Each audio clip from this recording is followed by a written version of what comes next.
Hey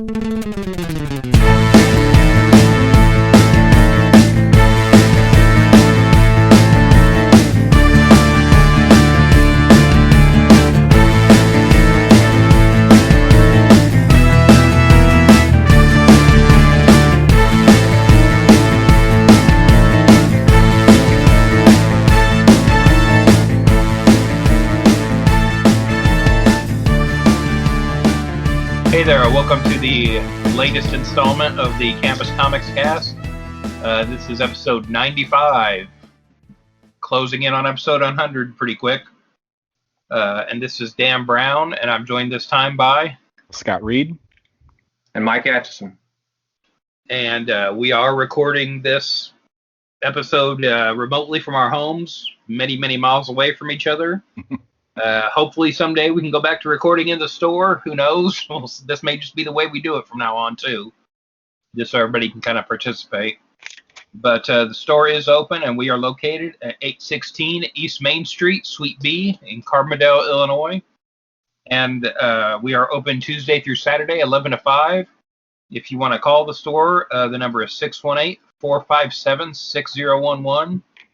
And, of course, as always, you can find us on Facebook and Twitter.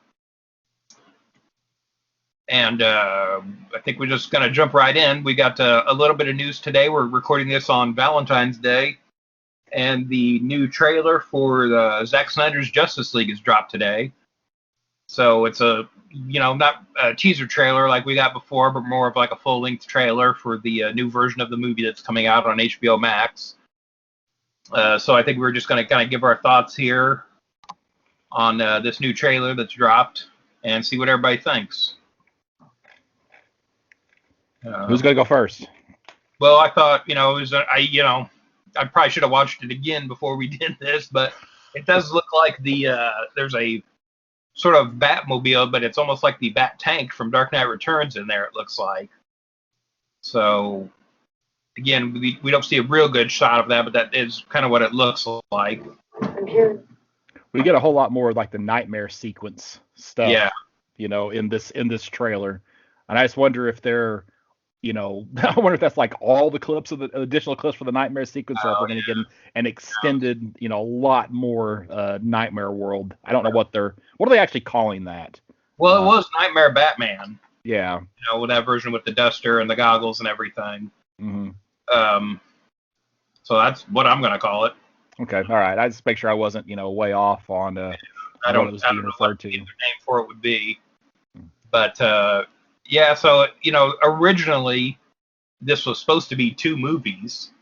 And so I'm wondering of how much of that is in here, because it looks like we've got a lot of Darkseid in here.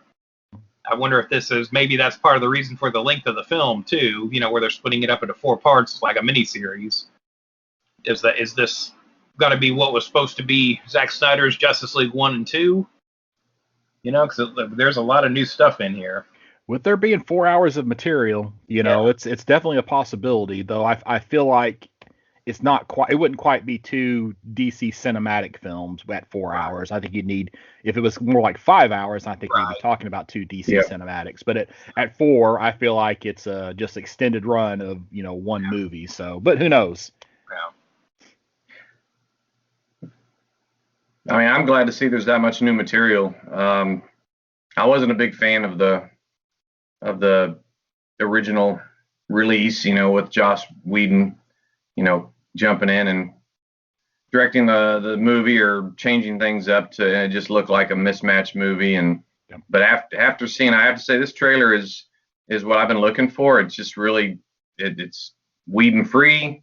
It looks like, even though I had issues with the Man of Steel and Batman versus Superman, I kind of can see that Snyder did have a long game in plan, and if fans, including myself, had the patience to watch that transformation of the individual heroes into the pantheon that they became, or that they were supposed to become, we would have been pretty happy with the results. That's my anticipation with this movie, or this 4 mini movies, whatever they're going to be.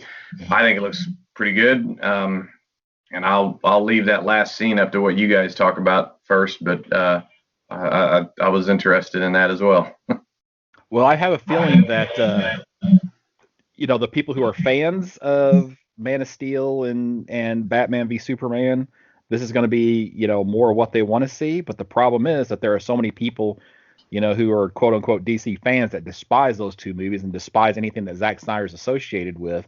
I really like Zack Snyder's stuff, so I'm really looking forward to this because I at the time, and now Joss Whedon's got all this baggage going along with him, and how his apparent behavior on the set of going all the way back to Buffy the Vampire Slayer. But I liked his Avengers, but it didn't work for me for the DC characters like what we had from Snyder. So, and I know I love Man of Steel. That's in my opinion, that is the best of the Superman films, and I've even included the Christopher Reeve stuff in there. So yeah, I would rather watch Man of Steel than go back and watch Christopher Reeve as Superman. I know that's sacrilegious, but it just, to me, it just stands up as a film. Whereas like the first two Christopher Reeve Superman films, which most people tend to love, both of those movies fall apart at the end for me. They just get get silly. So, but yeah, so I'm definitely looking forward to this in the darker. And one of my big complaints was Jesse Eisenberg. I can't know if I'm saying his name right. As I guess Alex Luthor, wasn't actually really Lex Luthor. I guess it depends on how you interpret that character. He really bothered me the first time I watched that movie, and now, well, I guess that would actually be for Batman v Superman. But now that craziness where we have a world where Darkseid's coming in, I feel like it makes a little bit more sense. And it hasn't, and on subsequent watches, it hasn't bothered me as much.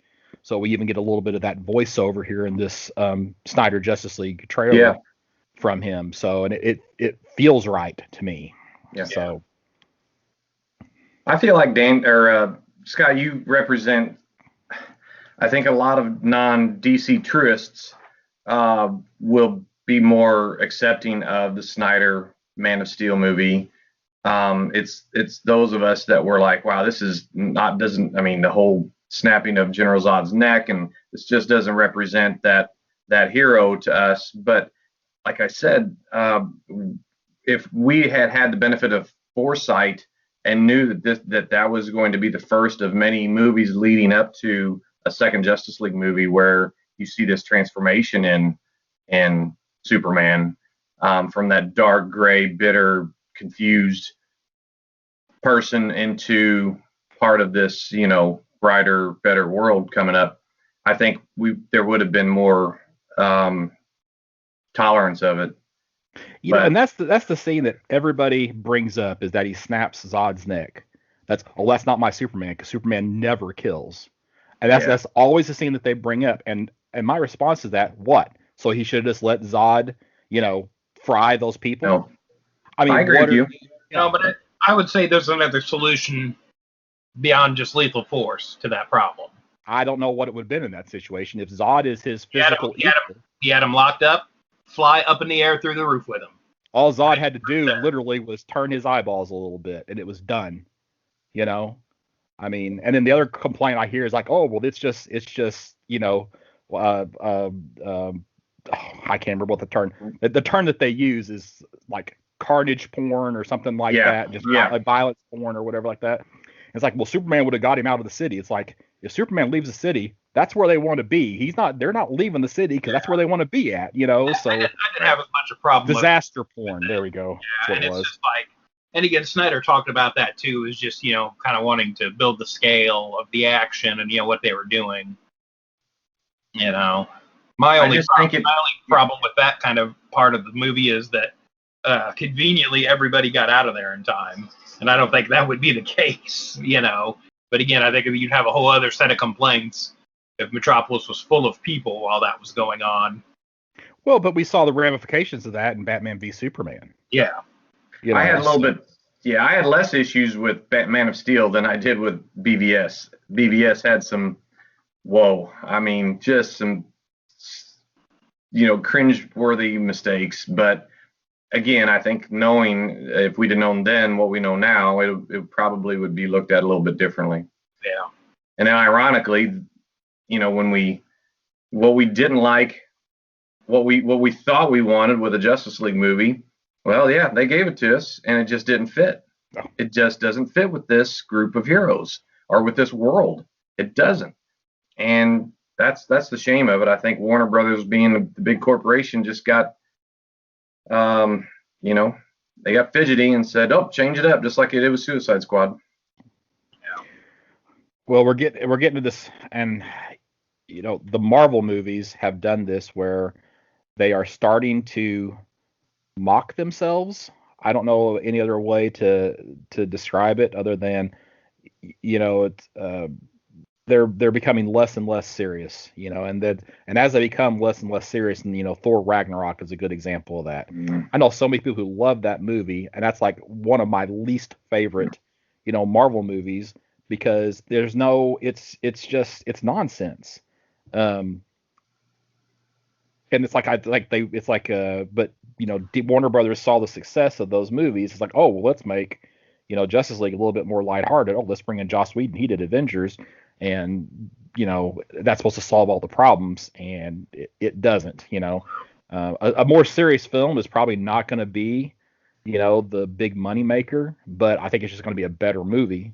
I will.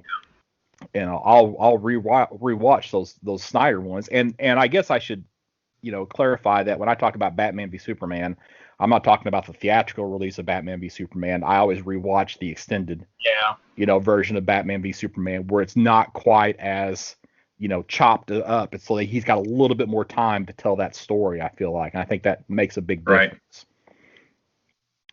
Right.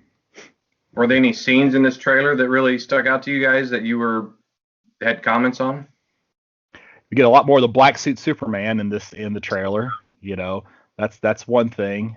I already mentioned the Jesse Eisenberg, voiceover.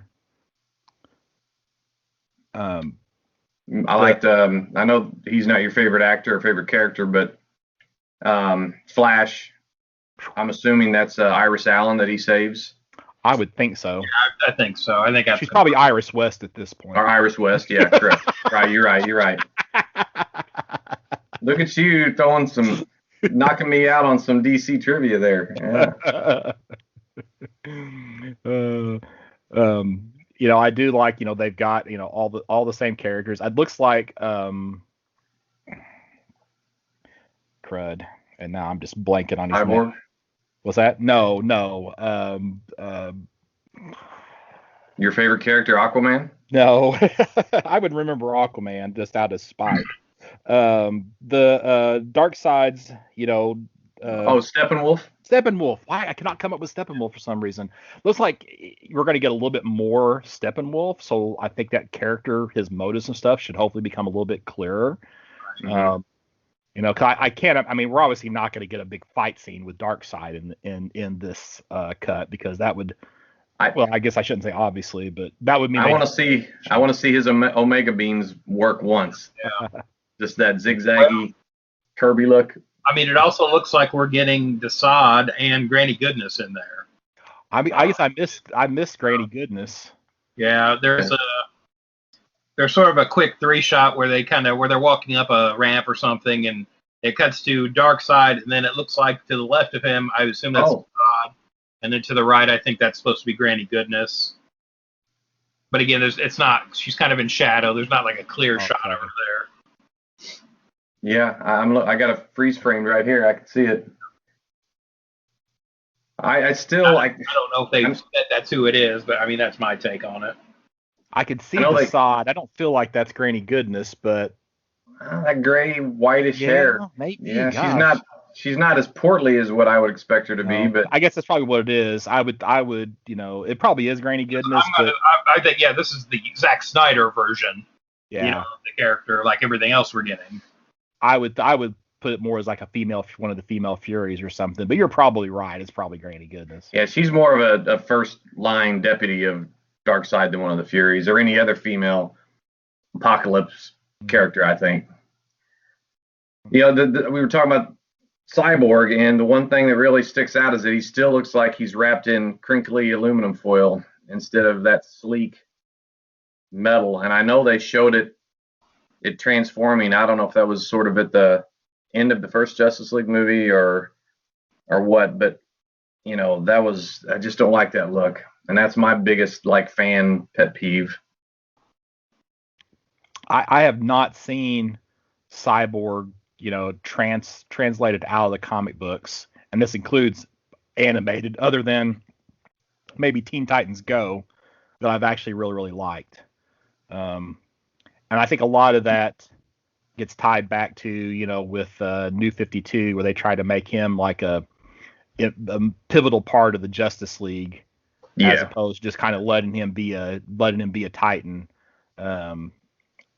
So yeah, I agree with that. I didn't like that retcon where they made him, one of the original members, and I like the whole history with the Titans. I like the look in the Titans. I don't like him looking like a robot except for part of his face. I liked where he had part of his limbs actually showing flesh, but yeah, we're way past that now. I also, even though the power set makes it interesting, him having a connection to a mother box, they overplay that all the time.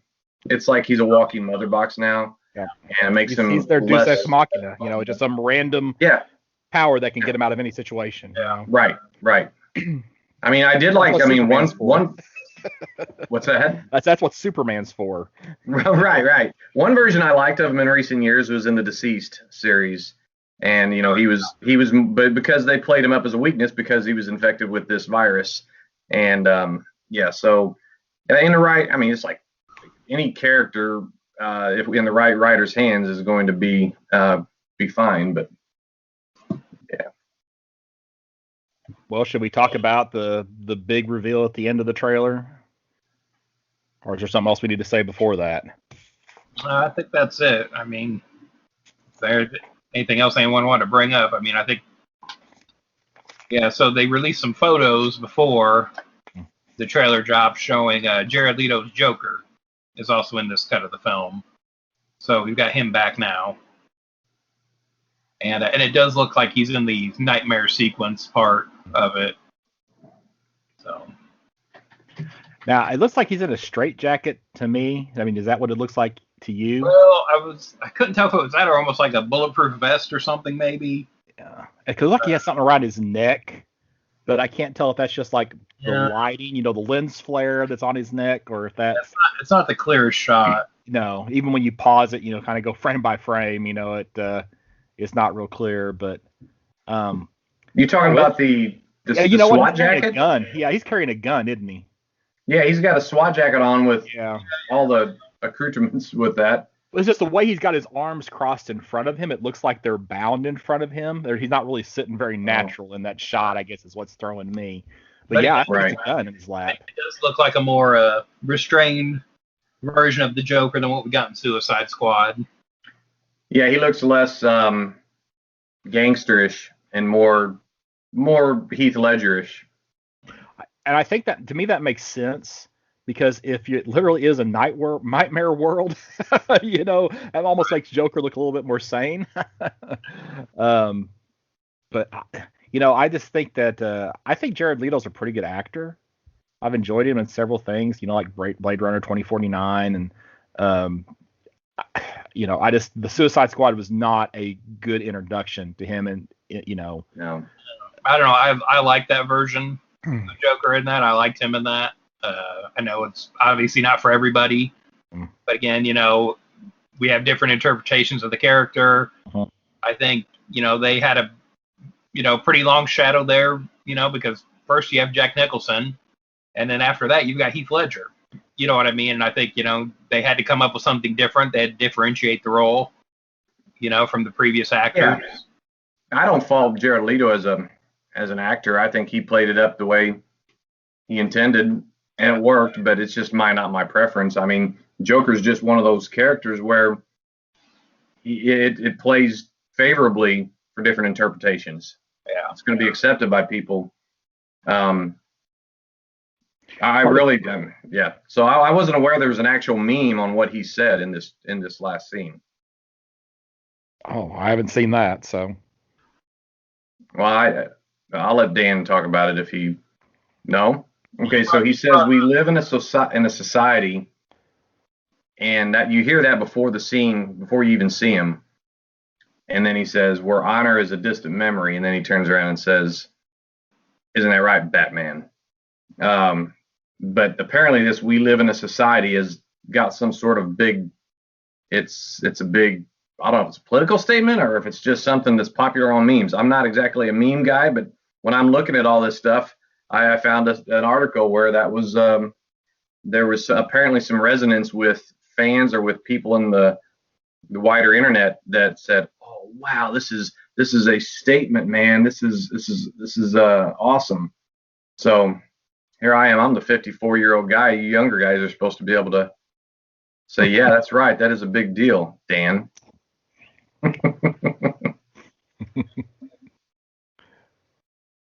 Anyway, maybe one of our listeners will write in and tell us more about that on the forums.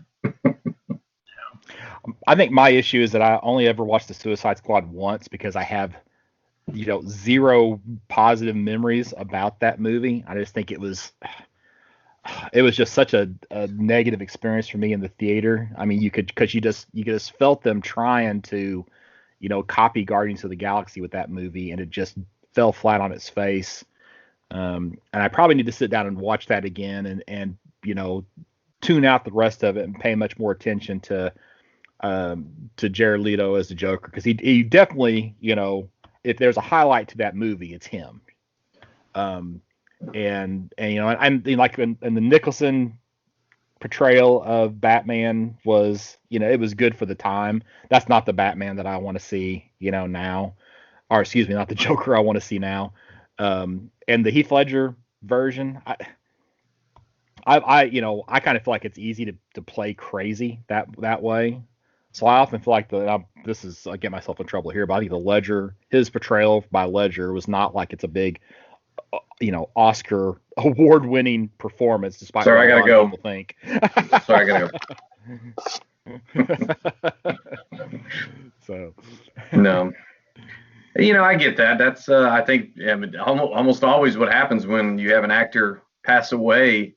Mm-hmm. You're going to get a natural fan outpouring and say, "Oh, it was the greatest thing ever." So I'm curious if he would have lived, if there would have been as much appreciation for the role and the job he did. But either way, I thought it was pretty. He's done some pretty good stuff in other movies though too. So yeah. That's far from Heath Ledger's best role, is what I'm trying to say. Okay. Well, was that everything we had to say about the new Snyder Cut trailer? Well, that was way more than I had in my notes, so yes. All right. Yeah, that's one of the few superhero movies we're getting right now. And again, with March 18th, right? Yeah, March 18th is when it starts, and I think, is it weekly, have they said? I assume it's weekly. I thought that's what the original press release had in it. But again, with COVID and everybody's production schedules being out of whack, we're not getting a lot of superhero movies coming out. And we know some are on the way, but we have release dates that don't really mean a lot anymore. So it's probably going to be a while before we get any superhero movies other than that. So, we thought we'd take a look at an older superhero movie, since we're not getting too many right now. And we all kind of went back and watched 1991's The Rocketeer. So if you haven't seen that, you should, first off. Absolutely. But it is available for streaming now on Disney Plus. If you have that service, you can check it out there. So this is Dave Stevens' creator-owned comic. And I know people that just know the movie. They weren't aware that it was even a comic book to begin with. So, well, it had such a weird publishing history with Pacific, because it started off in Star Slayer #2 as a backup story, and then it went on into Star Slayer 3, and then it goes over to Pacific Presents 1 and 2, and then it wraps up the initial story in a Rocketeer special.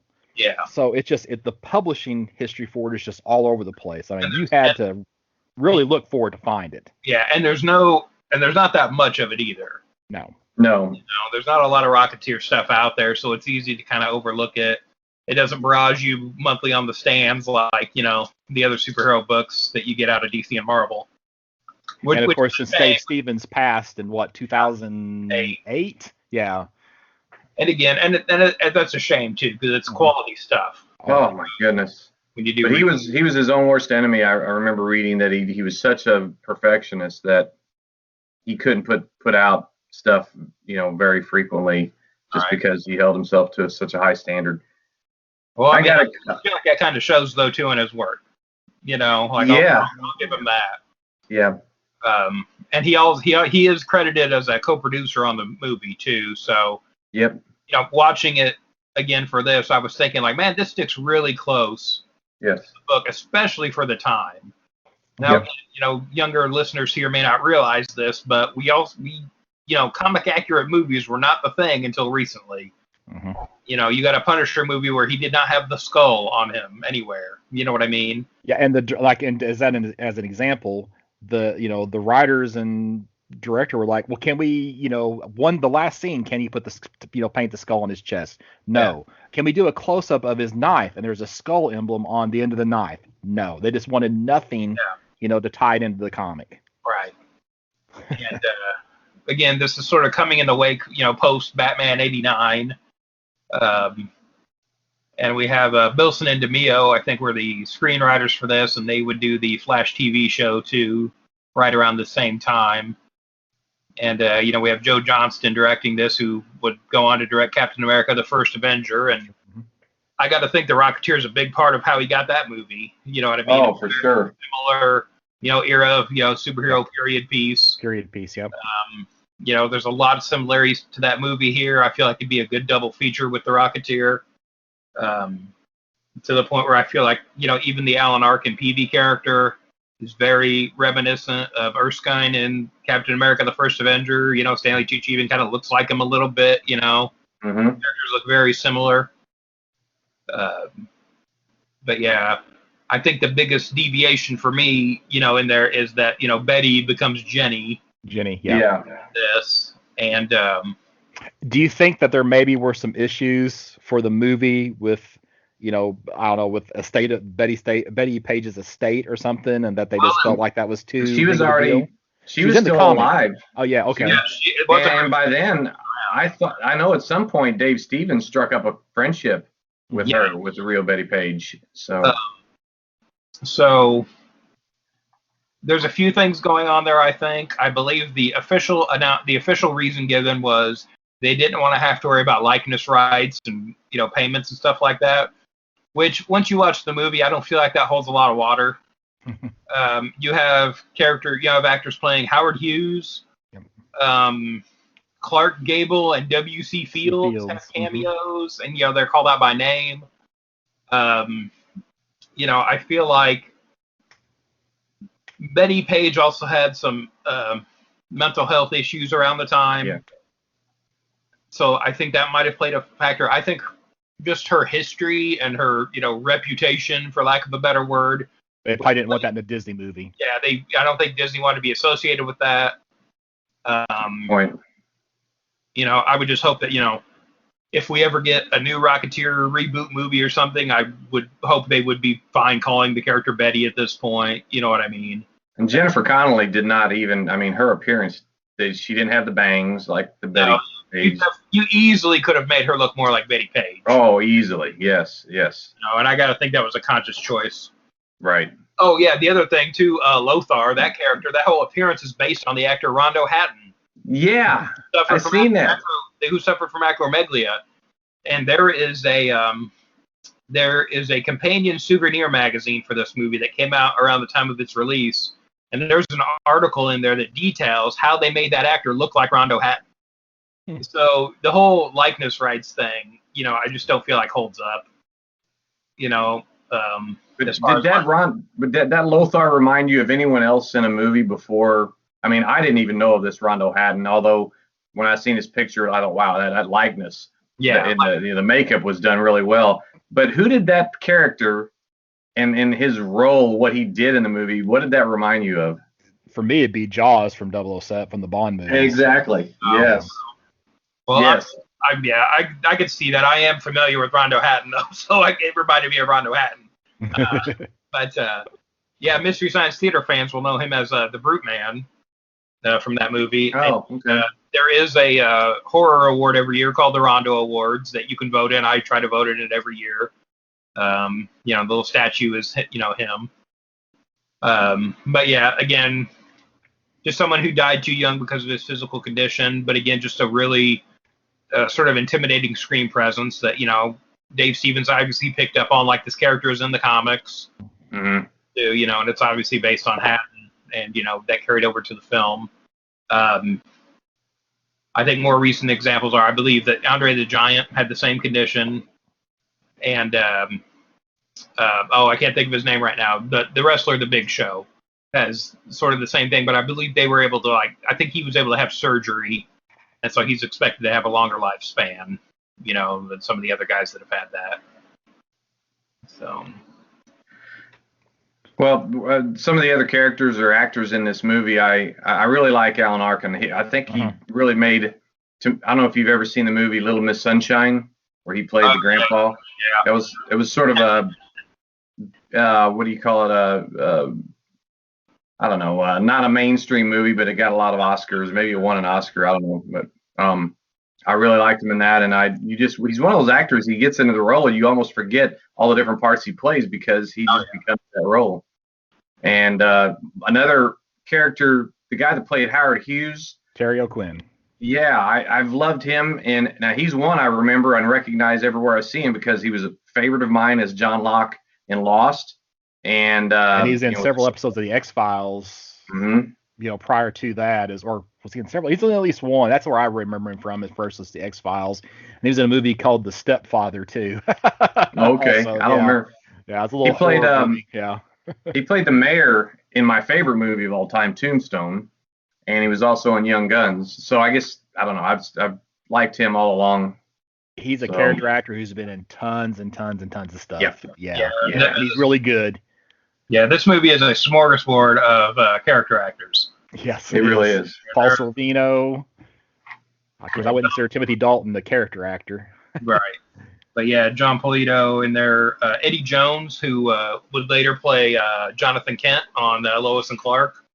Oh, okay. And there's the guy who kind of does the clown act to cover for Cliff that he then has to save. Margot Martindale, she's been on a ton of stuff, especially some good TV shows these last few years. But yeah, you just got a whole bunch in there. I'm trying to. There's the one guy, William Sanderson, I think. He was the one that was also in Blade Runner. Yeah, Blade Runner. He played the the guy who had the degenerative aging disease, and the replicants found him to try to get his help in Blade Runner. He's good in this, so it's a much smaller part. Yeah, just a ton of good actors in here. If you watch many movies, you'll like most scenes. It's like, oh, I know that person from some other movie. Yeah. And we kind of glossed over Timothy Dalton there as Neville Sinclair, but yeah, just a really great performance. And again, at this point, he's still Bond. He's still James Bond. When this movie comes out, because we're still a couple years away from the Pierce Brosnan movies. You mentioned W.C. Fields. I laughed out loud when I heard that line. I mean, just hearing him talk and realizing who he was whenever he introduced himself to Jenny. Yeah. I'm really glad you guys. I mean, I'm ashamed to say I never seen this before, and this is like one of many movies superhero-based movies that you would think I would watch, but I just have never made time for. So yeah, I this one I really enjoyed. Yeah, it's a good time. And again, Paul Sorvino in there as sort of the mobster boss. And again, this is like right after Goodfellas. Yeah. And he had, the year before, he was Lips Manless in the Dick Tracy, the Warren Beatty film. Oh, he was in that? Yeah. So a lot of, one of the villains under a lot of makeup, but he's in that too. Right around this time. So. Well, the 30s is one of my favorite eras for movies. I mean, all the gangsters and the lead up to World War II and all that stuff. Yeah. So it made it even more enjoyable, I think. Yeah, you talked earlier about, with the crossover with the first Avenger. But I think what would be interesting to me, I think would be possibly a better crossover would be with Indiana Jones. Yeah, I was thinking that too as I was watching it today. Because they're always fighting Nazis. So yeah, definitely thematic and the sort of pulp roots of the characters. Mm-hmm. Only Nazis can make the FBI and the Mafia team up against. Yeah. Exactly. Yeah, and that's just a fun kind of story point in there too. When that happens, because you don't really see that coming. Right. Right. But yeah, the gangsters still consider themselves Americans, and I always thought of the Rocketeer like Adam Strange with that rocket, thinking, okay, in real life, if there was really such a thing, it'd burn his heels off pretty quick. Mm-hmm. But even the effects being as kind of, they were dated and stuff, but that was part of its charm. I really thought it was kind of cool the way he was really an amateur. He had this really powerful rocket. He could barely control it. So right, man. Yeah, and I wouldn't be opposed to a special edition that kind of cleans up some of the blue screen, especially right. And again, normally I'm totally against that kind of treatment, but again, I feel like it would just the effects are pretty seamless otherwise. Yeah. I think the only other thing that kind of sticks out for me is sort of the character makeup for the Lothar character, where the mask isn't as articulate as it should have been. I appreciate how faithful they were to the, for lack of a better costume. With the jacket and the helmet, and it's all, it looks pretty good. Now the rocket pack in the movie's much larger than the rocket pack in the book. And it's a much different design. Mm-hmm. Too. And again, I saw the movie as a kid. I saw the movie first, so I always sort of prefer the two rocket design. Mm-hmm. But again, I realized that wasn't Dave Stevens' original version. It was years after the movie came out before I discovered the comic book. Yeah. So years. Well, it had me get. I've got that hardcover collection, and I read that a couple years ago, and this movie made me get it out and flip through it again. And again, I think speaking of the costume being so faithful, I got to think part of that is going to be Dave Stevens' influence on it too. I think probably how the story is so faithful to begin with is, he was one of the producers on the film, so I'm sure he had a say in how things progressed. And again, just the fact that it's still a period piece, I think, is a testament to that. One of the litmus tests for me is as to the quality of a superhero movie is whether my wife would like it. Yeah. As far as its durability or its the audience that would reach, I think she would really like this movie if she'd watch it. So. Well, the first time I saw this in the theaters, I saw it. I think we were actually, I forgot what year it came out. 91? When did it come out? 91. Okay, so we were actually still dating, my wife and I, and she actually went to the show. Of course, at that point, I could say, "Oh, we need to watch Star Wars," and she'd say yes. Now, if I were to say, "We need to watch Star Wars," she'd say, "You watch it. I'll do something else." But she watched this, and like about a year or so ago, it's like I said, "Hey, I don't think I'm gonna sit down and watch a Rocketeer again," and she actually sat down and watched it with me. Oh, cool. So she had even enjoyed it, enough from back then to be willing to watch it again. Yeah, so that's definitely it's definitely something that it's broader appeal, I guess, than just comic book fans. Yeah. And again, Timothy Dalton's character, Neville Sinclair, I think is a pretty interesting part in this too. And the thing is, it's a very Errol Flynn character. And if you look at some of the history of Errol Flynn, it's even more so, and it's even kind of creepier, where there were rumors that he was a Nazi sympathizer. That was just sort of a crazy biography that someone wrote years after his death. I don't think there was any merit to that, but it's just kind of one of those rumors that circulates about the actor. The creepy thing is he did have secret compartments in his house and secret rooms and things like that. And two-way mirrors in very inappropriate rooms. Ooh. So I mean that part's true. Like the house went up for sale, and that kind of stuff was just kind of came out, I think, or people already kind of knew in Hollywood. So yeah, just you can totally understand why they changed that character. They don't call him Errol Flynn because that's definitely a lawsuit. Yeah. There, but yeah.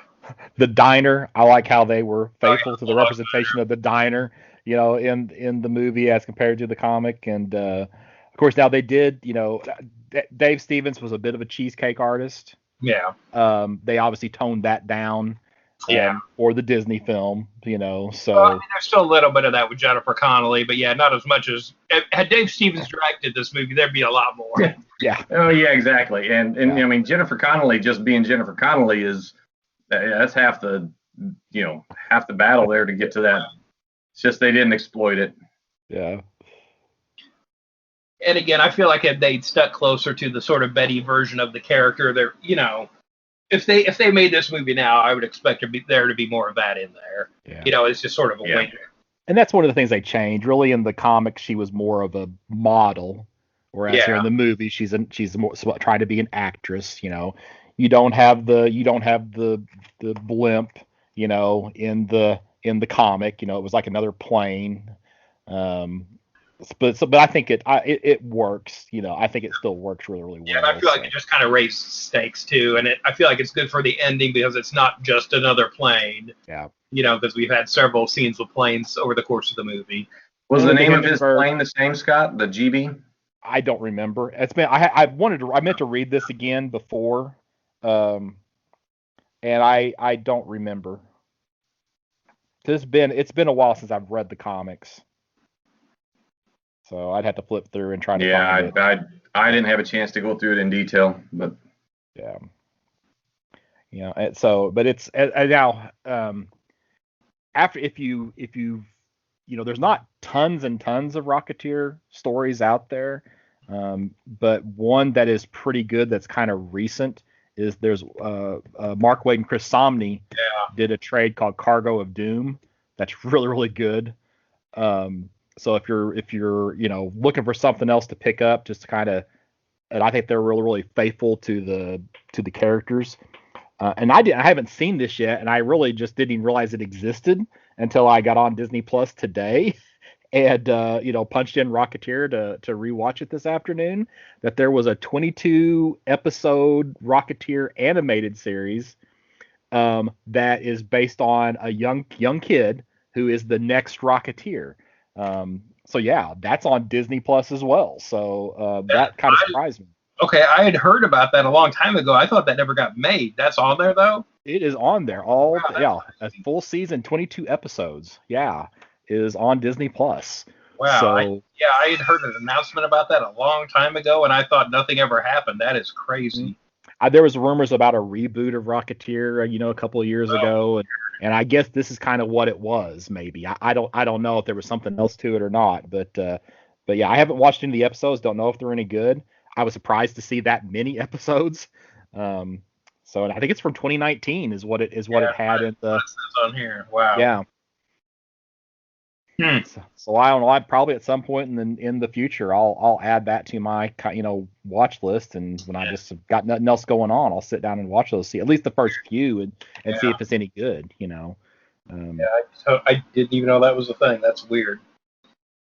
Yeah, IMDb has this movie at a 6.5, and I don't think that. I think it's way better than that. Yeah, IMDb is wrong. Yeah, because this is one that I can definitely rewatch, and of course it's got Jan Levison Gould in it from The Office. Singing. She's the lounge singer. Oh, I didn't know that. Yes. Okay. One of her early roles. Speaking of, considering, I mean, if you were to put this movie up against some of its contemporaries in that era, like The Spirit, Dick Tracy, what else was there? The Phantom. I mean, this one, I haven't seen those other ones, but everything I've ever heard about them, this probably is the top of the pack. You should watch them. Yeah, Dick Tracy holds up, I think. I mean, they had a really good designer on that, and they kind of threw everything they had into that movie, and I feel like Dick Tracy holds up. The Phantom, not so much. I think The Shadow was made around this time too. Yeah, The Shadow. Yeah, that's the Alec Baldwin Shadow, right? Yeah, that's another one.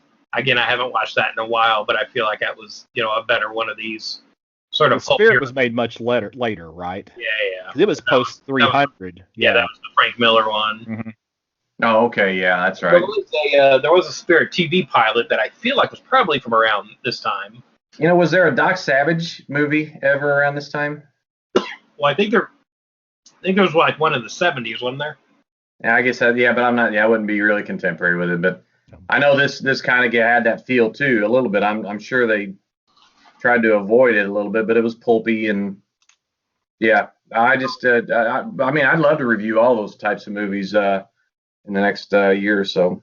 Was that a thing in the comic, or am I remembering this wrong? Was it implied that like Doc Savage was the one that created the rocket in the comics? Oh, I don't remember that at all. Am I thinking of something else, maybe? I don't know. I might be off with that. I might be misremembering that. But like the way Stevens, would pull from pop culture like that. Right. Yeah, that I don't know. Like I don't think they called him Doc Savage. You know what I mean? I think it was just kind of implied. Sure. But, yeah. Well, we gonna grade this one or? Oh. Yeah, I'm going near mint with this. I mean, I have a couple of nitpicky problems with it, but otherwise it's a good period piece. They had a decent budget on this. I feel like for the most part it holds up, as far as production wise and everything. But yeah. Yeah, I'm near mint as well. It's just this is probably Rocketeer is probably my favorite independent character. So I definitely enjoyed rewatching this. I've got a quick being last on this grading stuff because then I just sound like I'm repeating you guys. But I was going to say near mint, maybe near mint minus, just because you don't want to set a bar that high all the time. But this really was enjoyable, so I'm good with near mint, and I'm not copying you two guys for the record. But yeah, when we had talked about doing an older superhero movie and this came up, I was all for it, immediately. Like it's such a good film. And what Dan said means whenever we were talking, Dan said, "Hey, let's do the Rocketeer," and we said yes. Did we? Yeah. Yes. One of you guys did. Man, whatever. I think I'm the one that brought it up because I've seen Okay. your background. And I'm like, hey, why don't we review that? Yeah. Maybe, I don't know. It's right. That's exactly right. I don't think I came up with it, despite accusations. I'm wrong. I usually am wrong, so it's like in Zack Snyder stuff. I know I'm wrong, but that's the way I am. So I don't think so. We're ready to move on to Fantastic Four? I think so. So yeah, 2021 is the 60th anniversary of the Fantastic Four. So like we've been doing with a lot of other characters, we're gonna look at some good stories from the Fantastic Four's past. Mike, do you want to start on this one, or? Sure. I've got a full index podcast review going from Fantastic Four #1 to the present. So buckle in. He's got 8 pages of notes. Which Fantastic Four #1 though? I guess would be the question there. The OG. Yeah. No, that's. You're not doing Heroes Reborn. No, I'm kidding about all that. I'm not, as everyone knows, I'm not the Marvelite that I should be or would like to be or whatever for various reasons, but I am aspiring to be. So I got online like any true podcaster would to try to get some ideas for what to review, what really jumps out, what's popular, and what people think are some good stories. And what I settled on, mostly because of the creative team, was Fantastic Four Volume 1. I'm sorry, it should be Volume 3, but it's got Volume 1 numbering. And it's a storyline called Hereafter. It's 3 issues, 509 through 511, and it's by Mark Waid, thumbs up. Mike Wieringo, thumbs up. So I thought, okay, this seems like something I really enjoy reading without having to be steeped in all of the the mythology that goes with it. So anyway, this story's, like I said, three parts, and I'm really glad to do this group because they really are the heart and soul of the Marvel universe. And I when I see them, I there's a lot more appeal to this group and these characters than a lot of Marvel characters, especially if being someone from looking in from the outside in. So issue 509 is the first one. I'm going to go as quick as I can without skipping too much, but it's basically starts out with the aftermath of a 6-part storyline that had preceded it. The Thing was possessed by Dr. Doom, so Mr. Fantastic had to use a weapon to basically kill his best friend and to stop Doom. So the opening scene in this comic is Reed trying to revive his buddy Ben. And before he can really do it, Nick Fury shows up and arrests Reed for his and the Fantastic Four's attempted coup of Latveria to basically, even though their intentions were good, they really did, or Reed at least, he didn't tell the rest of the team what he was doing, but he went in there to kind of straighten up the country without anybody's permission. So the government didn't like that too much, so they scooped him up. And anyway, moving forward a few weeks in the story, Reed's trying to revive or trying to figure out a way to bring back Ben, and he can't though because his body's in the possession of the U.S. Army. He ends up coming up with a plan through a dream. Then you switch over to Human Torch, and he's grieving Ben's death, and he has all these hallucinating conversations with him, and even though he knows they're not real, but he says he needs them to cope. Then we switch over to Ben's on again, off again love interest, Alicia Masters, who's basically, she is grieving by sculpting a bunch of statues, one after the other, of the Thing. And at the same time, Sue is living with her kids, because she doesn't want to be around Reed right now because he just immerses himself into the work. But she's also a little bit leery about staying with Alicia because of her mental health status or her grieving issues. She doesn't think it's great for the kids. And then she gets a call from Johnny, but then she lets it go to voicemail, and she's talking to Johnny on the phone, and she gets a call from Reed, and he said he's sorry about hiding all these things from the team. First thing I thought of was Batman and Tower of Babel and that storyline. He's got I get a little insight to Reed's character there, and he's telling her how he's going to bring Ben back to life, and she doesn't like it. She thinks it's kind of creepy. She calls Johnny, and they get together, and they find that Reed has stolen Ben's body back from the army, and there's a little bit of life left in the body. So his plan is to take Doom's device, some sort of transportation device that takes them to heaven to go find Ben Grimm. Now, if I can stop right there, have you guys read this storyline? I have not. Yeah, I have. I've read Mark Waid's run on Fantastic Four. And yeah, this is sort of post the Unthinkable story with Doctor Doom. That was really good. So yeah, it's definitely feeding off of, what came previously in the run. Yeah. Okay, good. I just like I said, I'm still sort of new to this, but I enjoyed it very much. Again, there's 2 more issues, and I can really sum it up by saying that they get to heaven. And they meet God, right? Yeah, fast forward to, first of all, Ben doesn't want to go back, and they can't figure out why Ben can't get through the final door to get into heaven, but they go back and forth as to whether it's because of the design was actually Reed's, or was it Danny, his brother, his long dead brother, was maybe doing something to keep him from getting through it or going back. So there was a lot of neat storyline tricks going on through here. But at the last issue is basically after fighting their way through heaven and and a lot of the typical Fantastic Four infighting with the family and then making up, they realize that the chaos is all because the Fantastic Four, the remaining members, it's their emotions, their sadness that's really keeping Ben from getting through. So eventually Ben says, you know what? He saves Reed from falling into some pit or something, and he says, I'll go back, buddy. I'm not ready to go anyway. And so there in the last few scenes, you've got Reed, this door that they were supposed to go through to get to heaven. Dan, Ben's brother, he makes an offer. He says, you know what?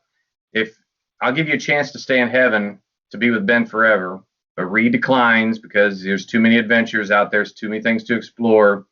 And Dan says, you know what? That was the right answer. So you know what? I want to open up this door, and you're going to get a chance to meet the creator.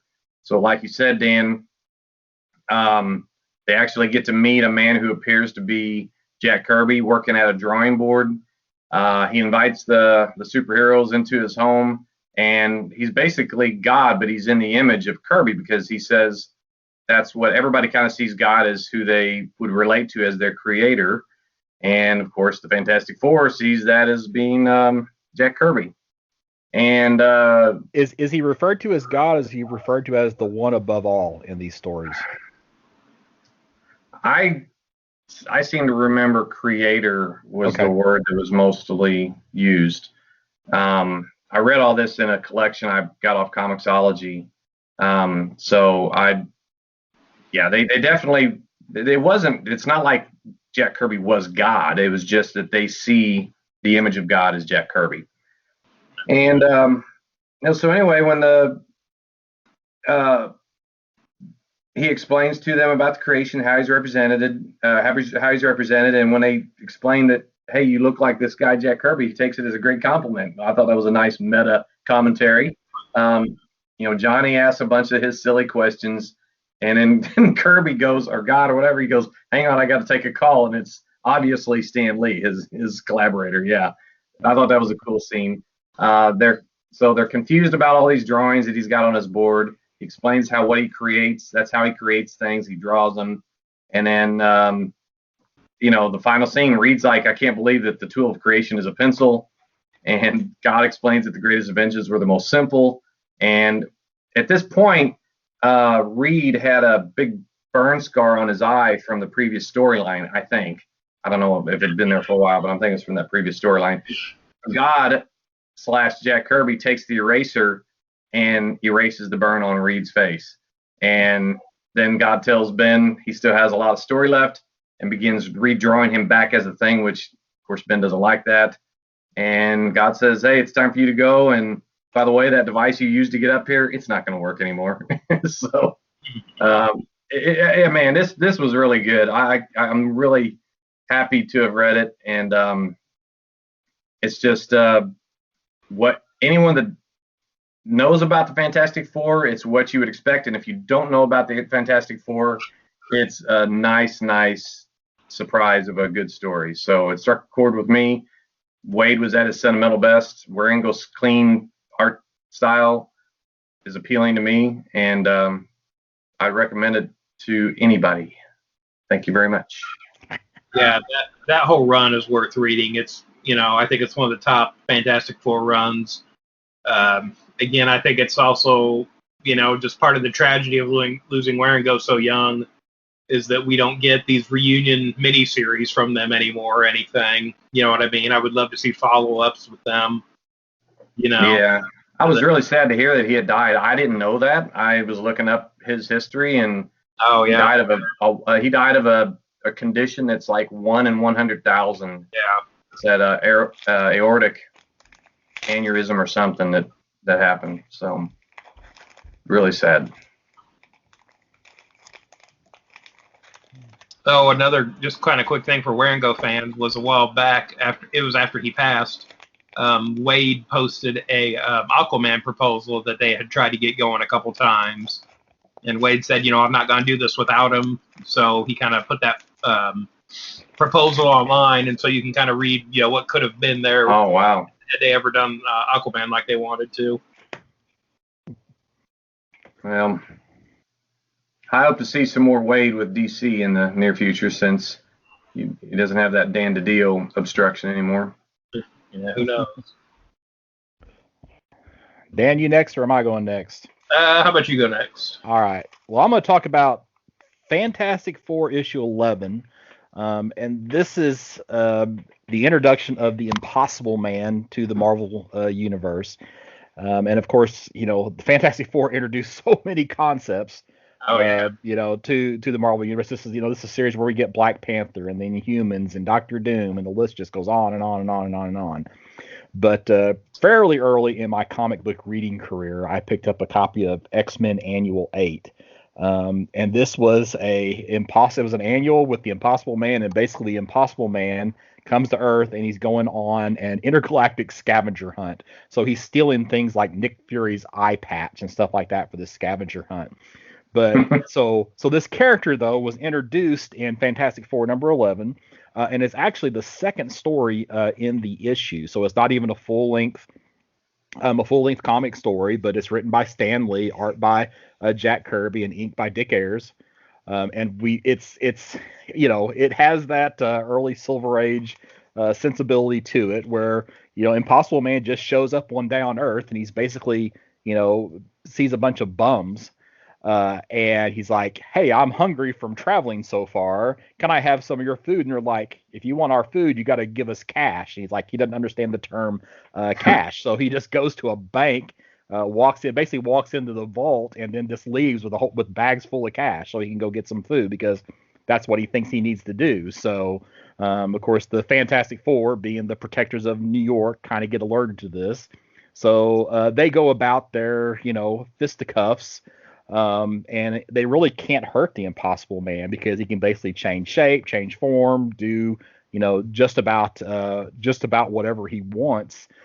So they really don't have an answer to him. So finally, he Impossible Man. I guess the Human Torch does something where it kind of knocks him out of the air, so he's kind of briefly stunned. And Reed Richards, comes over to him concerned. That maybe he's been hurt, and Impossible Man's like, "Oh, you actually do. You were worried about me and you care." And it's like, I've been having so much fun here. I'm going to tell all my other pop-upians that they should come here for vacation. So Reed figures out what we need to do is just ignore this guy.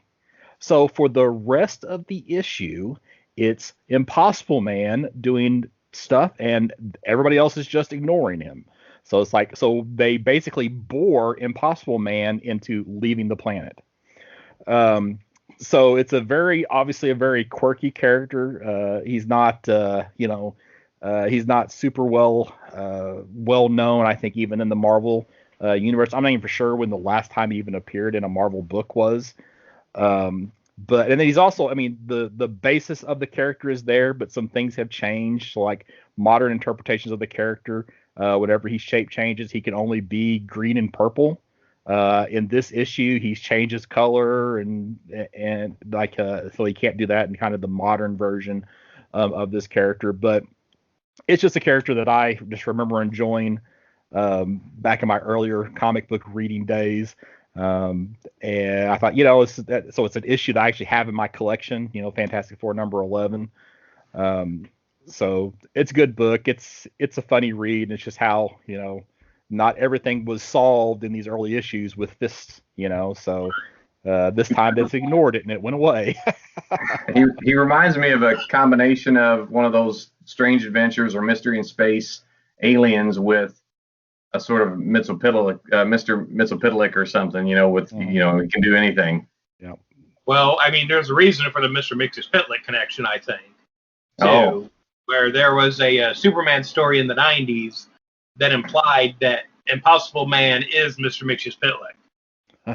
They show Really? sort of a quick cameo where they kind of show the feet or something of the Fantastic Four, and then when he comes to the DC universe, he's Mr. Mxyzptlk, implying that it's the same character, but he takes these different forms in different dimensions. Okay, what story was that in? Because I like that. Man, that might have been. I feel like it was. It's probably Crisis of the Crimson Kryptonite. Yeah. Yes, where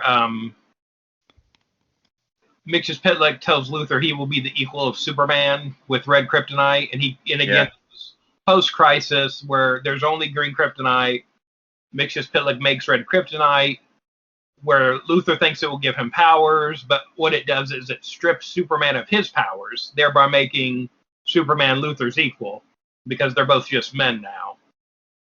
But I want to say, I might be wrong. It might be another one from around that time, but I feel like that's the time frame for that. So, I like that concept. I don't know that Marvel has ever played into that at all. But I think it was just like a fun thing the DC guys did, on Superman at the time. Yeah. Because there are similar characters. Yeah, Impossible Man is a character in Marvel. Historically, to me, he's been used whenever the comic needs to take a break from a serious storyline and do something a little bit more lighthearted. There's a storyline where Galactus eats Impossible Man's world and it gives him indigestion, and so they've done some different stuff with this character. So nice. All right, Dan. Well, I think, kind of piggybacking off what Scott was saying about Fantastic Four introducing a lot of concepts, my story kind of does that too. So I'm going to be looking at Ultimate Fantastic Four.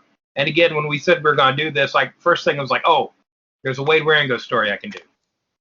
And then Mike said he was going to do a Wade Waringo story. Okay, there's a Lee Kirby. And then Scott said he was going to do a Lee Kirby issue. So I really felt obligated to pick a different era of Fantastic Four teams. And so I went with Ultimate Fantastic Four. And this is the story called Crossover from issues 21 through 24. And this is by Mark Miller and Greg Land and Matt Ryan on inks. And so this story sort of starts out with the Fantastic Four back in the past sort of fighting dinosaurs. And there are some terrorists who've gone back in time and are threatening the first creature that came out of the sea if they don't get paid their money. Basically stopping evolution dead in its tracks, and, humanity will never exist. So the Fantastic Four defeats them, brings them back to the present, and kind of turns them over to the Ultimates, which, at the time, this is the ultimate version of the Avengers. We see they're sort of starting to become celebrities here, but this version of the Fantastic Four worked at the Baxter Building, and it was sort of part of a think tank run by the government and sort of a bunch of Fortune 500 companies. And so, they have people they have to answer to. And so Sue and Johnny's dad is, one of the directors here, and kind of gives Reed a hard time for, what were you doing going back in the past? You're supposed to be developing stuff. You're not superheroes. That's the Ultimate's job. So we already start off with some tension here between the Fantastic Four and, their taskmasters here, if you will. Not the Taskmaster.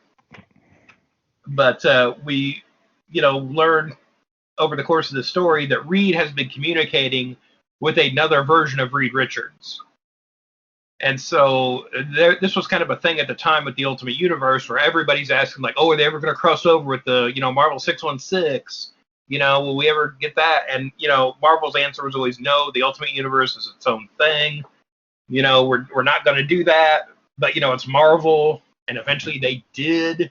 So everybody was thinking, this is coming eventually. And so the story hadn't been promoted that way. It's just called Crossover, and here you see Reed talking to what looks like the 616 regular, classic version of Reed.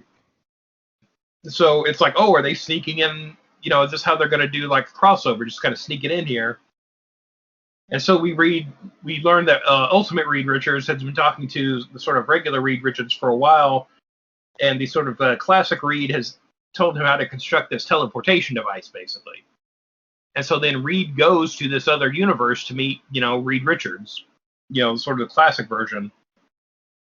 He gets there, and the Baxter Building is just destroyed. It's empty and abandoned. And he gets out on the street. There's just chaos and destruction everywhere. Bodies lying in the street. Something terrible has happened here, but he doesn't know what.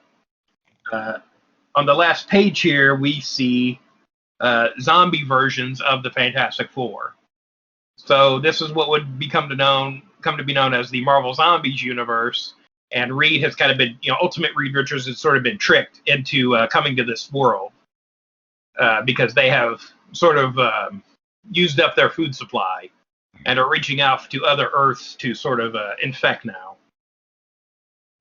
So over the course of the story, Reed realizes, what's going on. There's some sort of a quick backstory given with the Sentry, which would be explored later on in some of the Marvel Zombies one-shots and miniseries and things.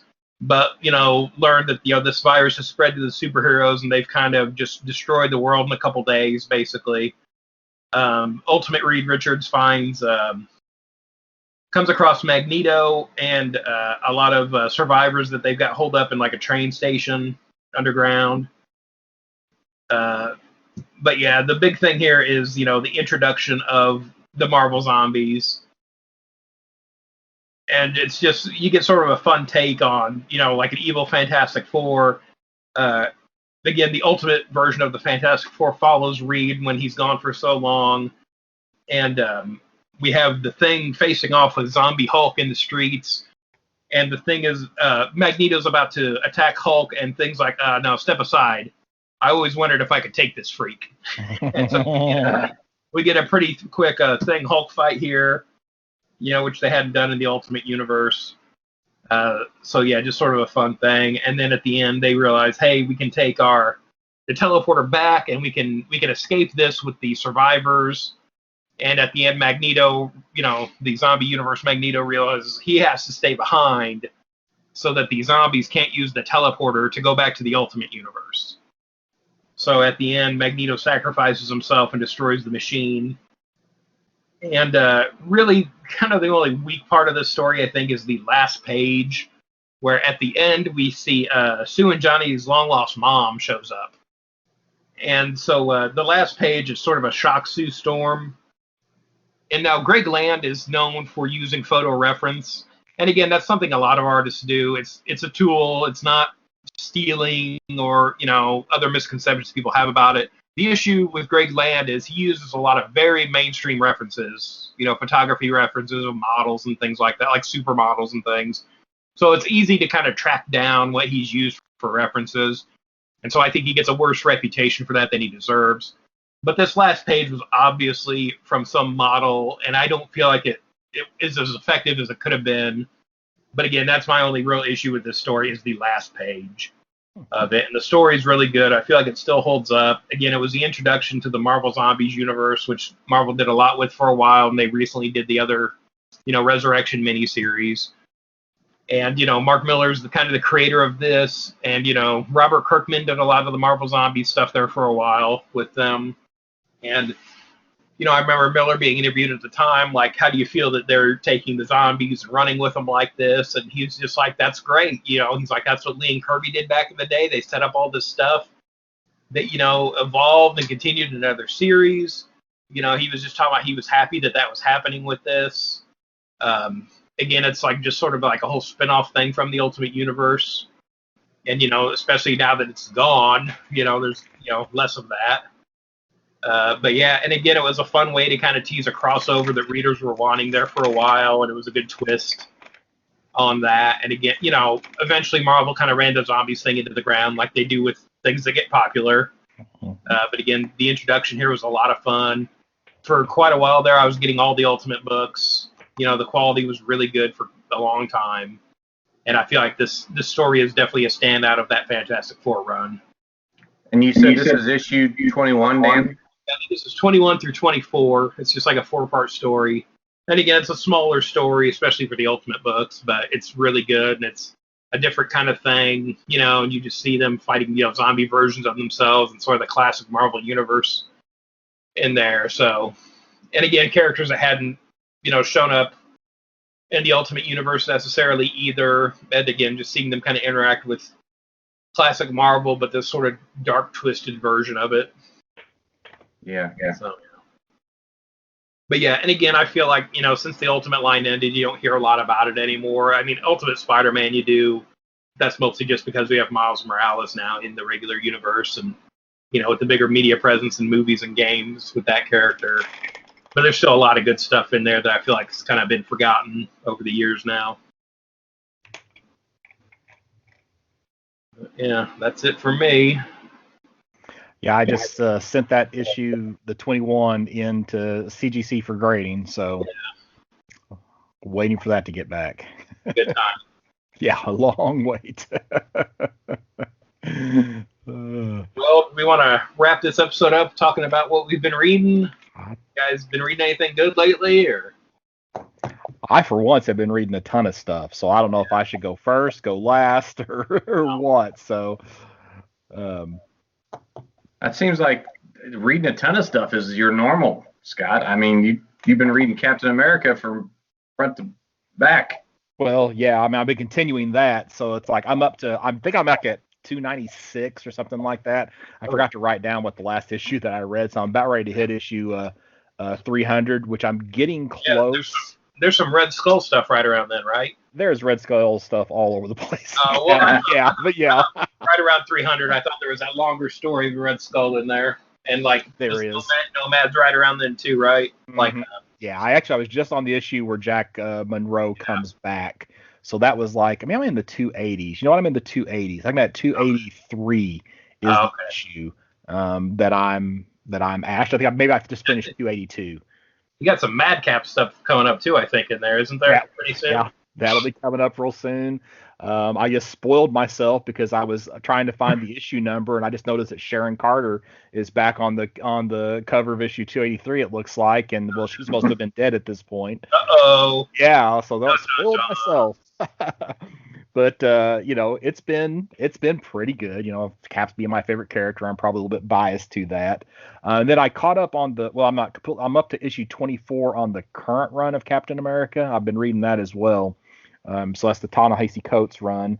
I like it. I just wish they had a better artist on it. The artist on the current run, his action sequences, I don't know. They're not. You don't feel the movement. It's like it's posed. It's like It's one of those type of things where somebody's jumping and it's just like they're frozen. They feel like they're frozen in air as opposed to actually jumping. Kind of one of those things. I read a comic, Adventure Man, by Matt Fraction. It kind of was a weird start because it was like a pulp story, kind of like Rocketeer.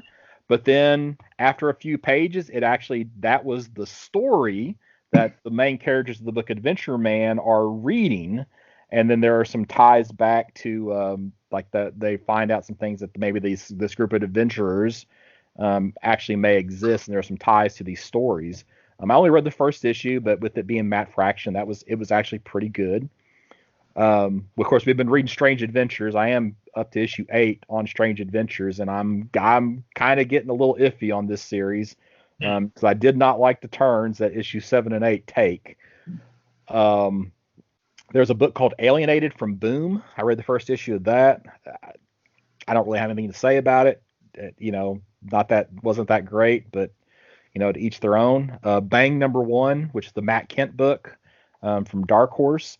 I've read so much, and sometimes I'm not exactly remember. It seems like this is one where you have these various secret agents, and they're kind of just it's like there's been multiple versions of the same character whenever they die off. But it was good, real solid storytelling. I finally finished the Tom King run of Batman. So I finally read through, what was it, 86 was his last issue, right? So I finally got through 86 of Batman. That was good. I was glad to finally catch up with that. And then I read the Batman Secret Files 2 as part of catching up on my Tom King. Oh, that was the City of Bane? City of Bane tie-in, in that Batman Secret Files. So it had a lot of little, shorter stories of some of the various Bat villains. That was only some I picked up only because Dan told me. I was glad. That was a good issue that we still have some copies of the store at that, and that's definitely worth picking up. I feel like the ties to the City of Bane story were kind of tenuous in there, but there is a really good Riddler story in there where you can figure out what the riddle is in that if you read it. So I haven't sat down and tried to. I noticed that I haven't sat down to actually try to figure that out yet. So and the writer did. People have checked with the writer on that, and they did acknowledge what it is online with that. So, after we read the first trade of Velvet, I've read the second trade of that as well. That still continues to be solid. I need to finish that up. Haven't done that yet. Caught up on Firepower, so I've read through issue 8 on Firepower, Somni and Kirkman's book. I'm definitely still enjoying that. Finished the first story arc for Blade Runner 2019, and that's one that I'm probably gonna like it no matter what, just because I like Blade Runner stuff. So, but it was good. I enjoyed it. Introduces a new Blade Runner, so it's good. There was a one shot from DK3, The Golden Child, that I hadn't read. yet. It had been in my to read pile for quite a while. You're a better man than I am. Well, yeah. What do you mean by that? I gave up on DK3 about halfway through that run. Really? So I really enjoyed it. I couldn't keep. I mean, I got tired of trying to. Waiting. Yeah, it's like you when you talk about Doomsday Clock. I mean, except I actually there's appeal to Doomsday Clock for me I didn't mind rereading just to get caught up. I didn't really find myself inclined to do that with DK3, but I might get the collection or something and think differently. It had an interesting take on, you had a new, I'm going to say new Batman, but it was a female Batman. And then you had, Superman and Wonder Woman's daughter, and then they had there was another child that was like this superpower one who basically is responsible for defeating Darkseid. So, so I thought it was I really enjoyed the story. There's a sword fantasy story, Berserker Unbound from Image. I didn't care for it at all. It's basically, if you want that, read Conan, but this one, the barbarian gets sent to modern times. That doesn't happen until the end of the issue. I picked up this one because the artist Colleen Doran did the art on a series called like The her. Clock. Yeah, so I read the first issue. I don't know if it's just it's probably a matter of timing because this has been out for a little while. I'm just not getting to read it. But it's about a worldwide plague. So what? I've never heard of such a thing. Yeah, no kidding. There's such a thing happens. But this was a plague that was related to cancer. It's like a fast-spreading cancer. So I'm not going to continue on that one, but the art is solid on it, and I'm sure if you're a Colleen Doran fan, then you probably want to pick that up. And then the last thing, William Gibson did a screenplay treatment for a third Alien movie. And I had missed an issue, so I finally got around to ordering the issue that I had missed, so I could sit down and read this. And it's definitely better than the third Alien movie. So if you are somebody who did not care for the third Alien movie, the thing I like best about it is that the opening scene is not the fact that Hicks and Newt are dead, so they're around.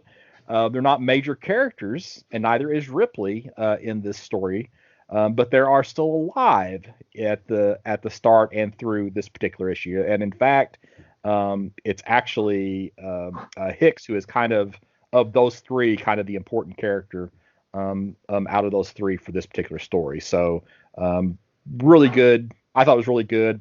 Again, I'm biased towards William Gibson stuff, so that may be why I liked it quite a bit. But yeah, so like I said, I've been reading a ton of stuff, and that's probably since last Sunday. In addition to this is since the last time we did this, what we've been reading. But I've how many, probably 50 to 75 issues of Captain America, just the older run on top of this as well. So lots of stuff. I probably should. I feel like I should go back and pick up more issues of Bang. And maybe that Adventure Man comic, because it is Matt Fraction. So it's good, and I really definitely need to pick up to read that third, and I think final Velvet trade out of the stuff that I had been reading. So, is there any one of those that you would, if you had to pick one, to recommend to the listeners to read? Well, for general audience, I would actually probably go with Velvet. I think that was Dan's suggestion. I'm so glad he picked that for us to talk about one episode. So I'm like all the time thinking I need to get to that third trade. So out of all those, I think that's probably be the one that I would recommend the most. And I feel like Adventure Man's going to be fun. But again, I've only read the first issue, so I don't want to put a whole lot of emphasis on that till I read a little bit more. Gotcha. And Firepower is good. So yeah. I haven't read any of that, so I've heard you guys talk about it. Yeah. You want me to go, Dan, or do you want to go? Yeah. How about you go ahead? Okay, so I don't know how many items you have, but I can tell you I wrote like a paragraph or two on each for each thing, but I won't talk a paragraph or two. The first thing is Sham 80-page giant. I owe once again this to as a recommendation from Dan. Sham is it's basically they take classic Golden Age characters using the original art and they redo it in sort of a satirical, irreverent way. And this 80-page giant had characters like Bozo the Robot, Lingerie Lass, which is basically meant to be Phantom Lady, and it's a Phantom Lady story. So yeah, Ray Gun Jr. I don't know who that is of the Space Force. Johnny Sassback, and the secret origin of Captain Attaway, which is Captain Marvel / Shazam. And I got to tell you, this is some funny, cool stuff that not only lets you have a good time with it, but you get to see some good art that you wouldn't normally see. And it's all public domain characters that they're allowed to, from the 40s and 50s. And they rewrite them. And this is pretty inventive stuff. And, it's just, I don't know. I enjoyed the heck out of that 80-page giant. I'm probably going to start picking up each issue. Dan, have you read all of them, or you just kind of randomly picked one up? No, I got the first couple back when they came out. I saw them in the previews when we were kind of going over that stuff, and then I just kind of lost track of it for a while. And then the 80-page giant came out, and I got that again. And I went back and ordered the rest of them that I was missing. But yeah, they are Golden Age stories, so they take a while to get through. This isn't a 5-minute read like a lot of books are now. Right. So I've kind of taken my time with them too, But it's so worth it. Some are better than others, but and it's pretty. It could be kind of,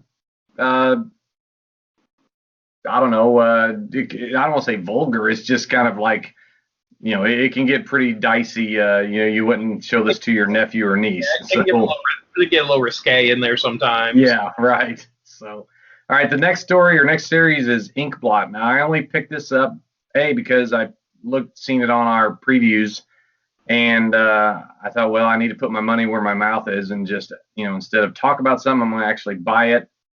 And it's what drew me to it was Emma Kubert as the artist. She's a third-generation artist, granddaughter of Joe Kubert, daughter of, I'm ashamed to say, I don't know if it's Adam or Andy, but she's either a daughter or a nephew to either one of them. So, and the writer's Rusty or maybe Blatt. a niece. A niece, yeah. You know what I mean. Yeah, thank you.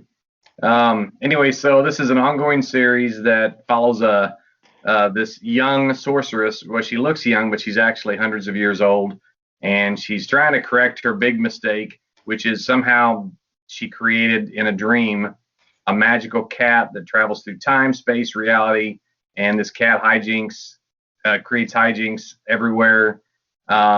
It's kind of fun. It is fun. It's a little bit rough around the edges. It's not like I would compare it to maybe a more innocent and less vulgar version of Rat Queens, if you've ever read that. It's all fantasy, sword and sorcery stuff. But anyway, I got it, and I'm going to continue getting it because I enjoy it. Interestingly, the creative team uses sort of a version of the Marvel method where Kubert plots and draws the story in pencil, then Glad inks and writes the dialogue. So it's kind of a more 50-50 collaboration. A back and forth type deal. So far, so good. Next is a Justice League of America 100 Greatest Moments. It's a big coffee table book, and it's edited by Bob Greenberger. And these moments, what I didn't know is that they're chosen by nominations from like fan groups and former JLA writers like Mark Waid, Kurt Busiek, J.M. DeMatteis, Bob Rozakis, Jerry Conway, Marv Wolfman, and it's a lot of fun. However, my OCD nature makes me irritated when they've had more than a few errors in like captions, below photographs, or not photographs, but like, images of scenes. They might reference a New 52 era scene, and it's actually from a different era. So they've had 4 or 5 of those mistakes already, and I'm only about a third of the way through this. But overall, it's my type of book. It's history, it's comics, it's all that goodness. And then Generations Shattered is the first of a 2-part series where in the first issue it's a big square bound book. I don't know how many pages it is, but it's big, and it's kind of got a patchwork quilt of nostalgia characters. You got the 30s Batman, Starfire from the 80s, pre-crisis Superboy, meaning young Superman. You got a pre-Sinestro, meaning he's a Green Lantern.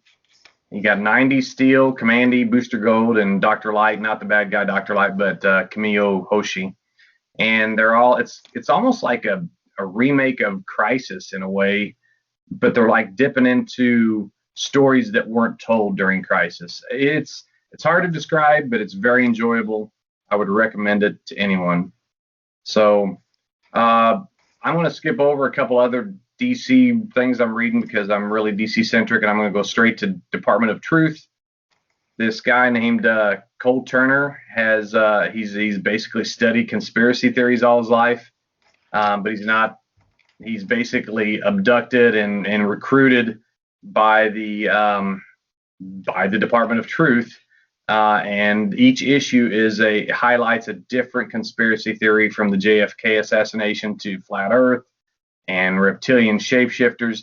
I can't think of a more appropriate type story for this day and age. It's almost too close to the mark, and it makes it just about as scary as it sounds, because it sounds plausible that people believe this stuff. But I do recommend it because it's pretty interesting. So that's from Image, just like Inkblot was. So that's what I got. I got a few more things, but I'm gonna leave it for next time, or maybe a more in depth. All right.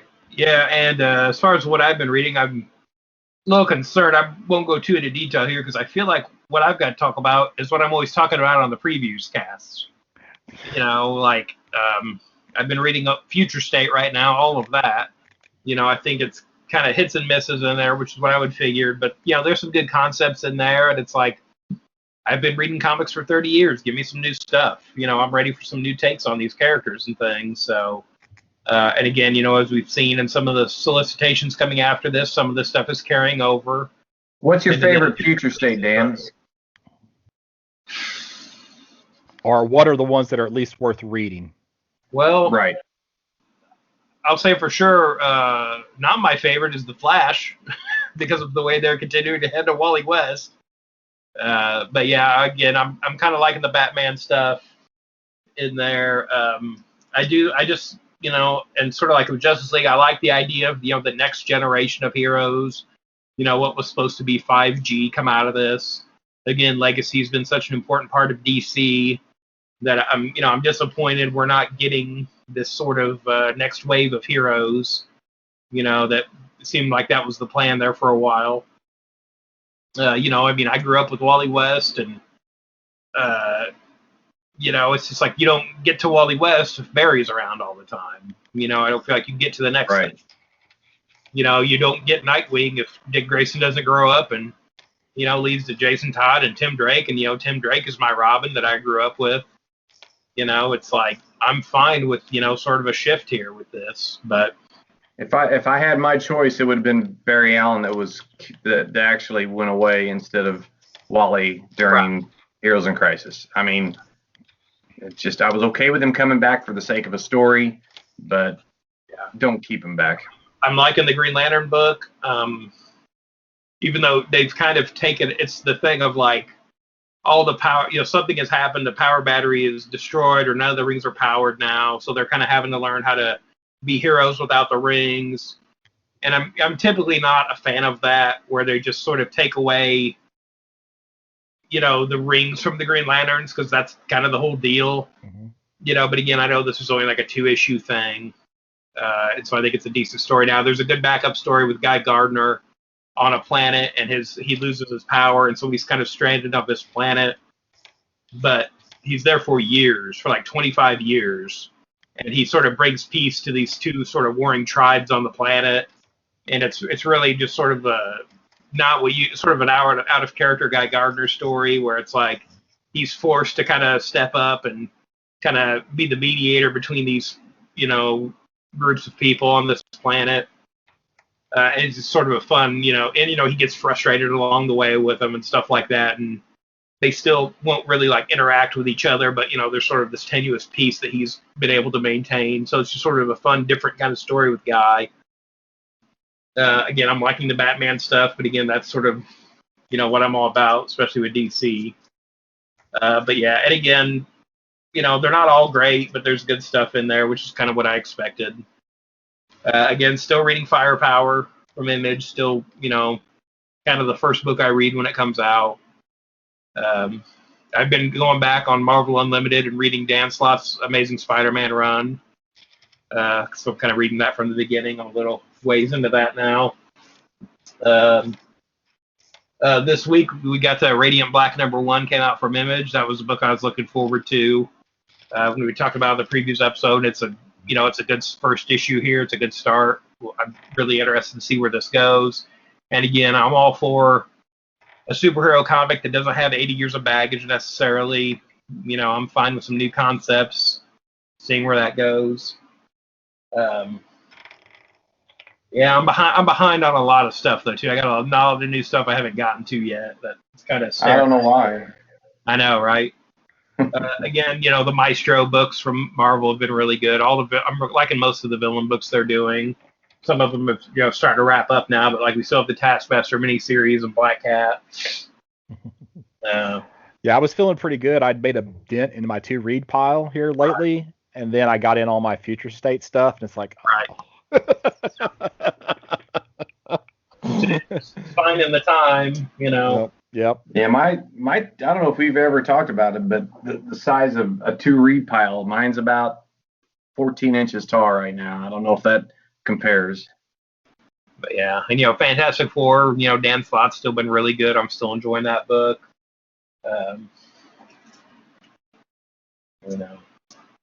There's the the Wolverine Black, White, and Blood miniseries.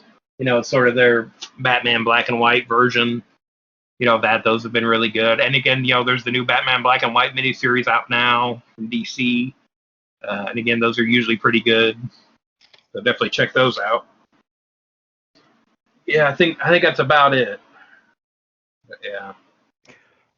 You were talking about, Mike, you were talking about how Department of H, felt timely.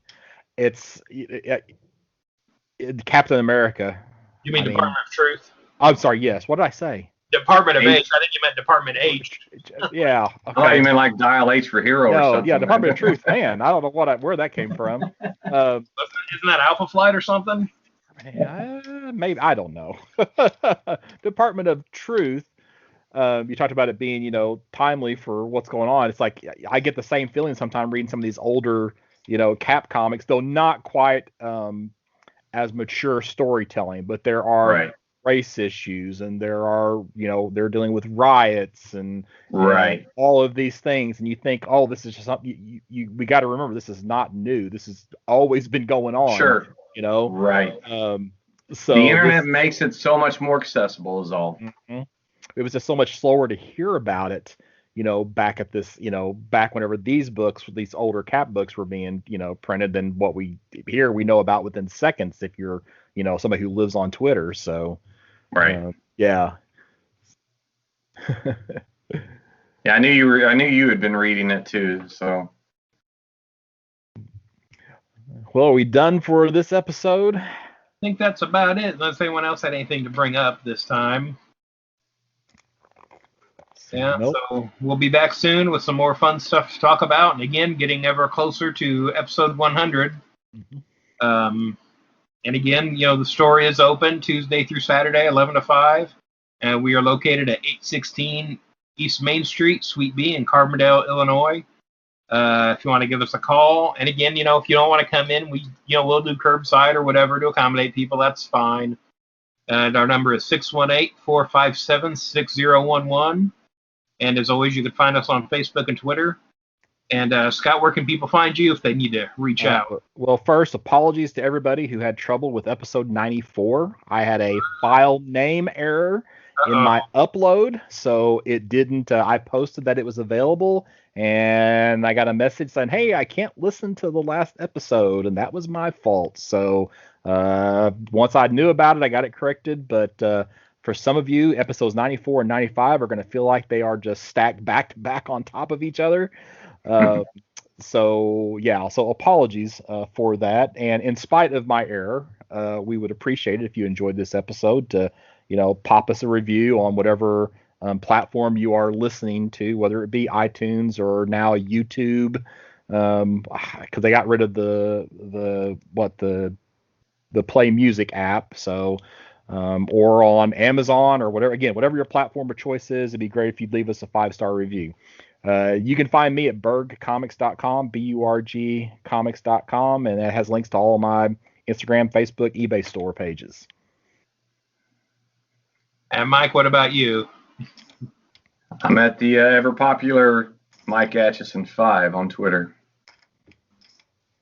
And this is Dan Brown. You can find me online at Detective651 on Twitter, Instagram, and tpublic.com/user/detective651. And I really wish they could give me a shorter address than that, but that's just how we are. And I got all kinds of nerdy t-shirts on there. I may have something referring to something we talk about on this episode on there if you want to check that out. Highly recommended. Yeah, and there's some sales coming up too, so always keep an eye out for that. And sometimes there's sales I don't even know about till they happen. So you can follow me on social media, but also check out the site now and then. If there's something you want. And again, I think it's also first-time orders are always 15% off too if there's something you see on there you want to get. But yeah, and of course, and as always, I always appreciate that. Anybody picks up anything off of there, it's always a good time for me. And so that's it for this time. We'll see you soon. Bye.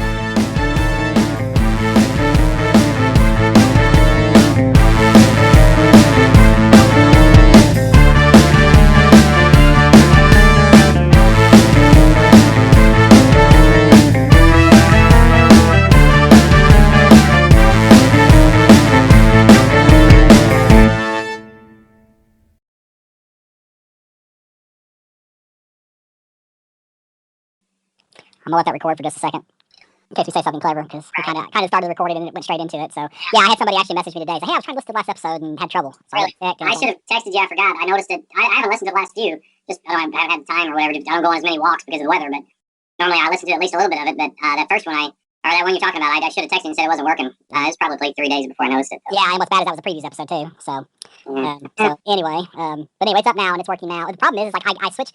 I used to get in. I had to get an Internet Explorer because it has an RSS reader, whereas a lot of the other browsers have removed that capability from it.